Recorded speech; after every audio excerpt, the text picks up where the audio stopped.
आपल्याला काय करावं लागेल? समुद्र मंथन करावं लागेल.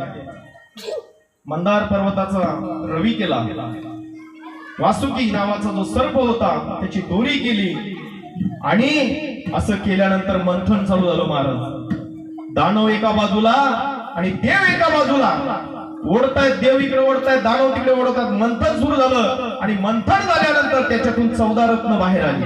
मला सगळ्यांना विषय हा माहित आहे बरं का, पण मला त्या नामाकडे यायचे.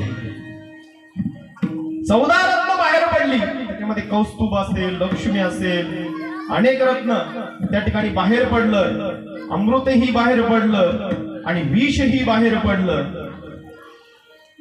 आणि ते अमृत मिळवण्यासाठीच हे मंथन करण्यात आलं होतं की देवांना अमृत मिळवल्यानंतर मात्र अमरत्व प्राप्त होईल. आणि एकदा का अमरत्व प्राप्त झालं तर हे राक्षस काही करू शकत नाही.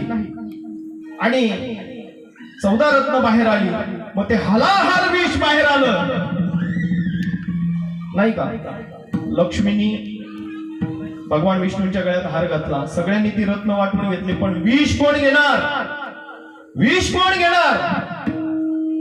सगळे राक्षस देव पळापळ सुरू झाली. परत महादेवाकडे आले आणि महादेवा, हे विष मात्र आता तुम्हालाच प्राशन करावं लागेल. महादेव म्हणाले, जर ही सृष्टी जर वाचवायची वाचली तर मी नक्कीच ते विष सुद्धा प्राशन करेन.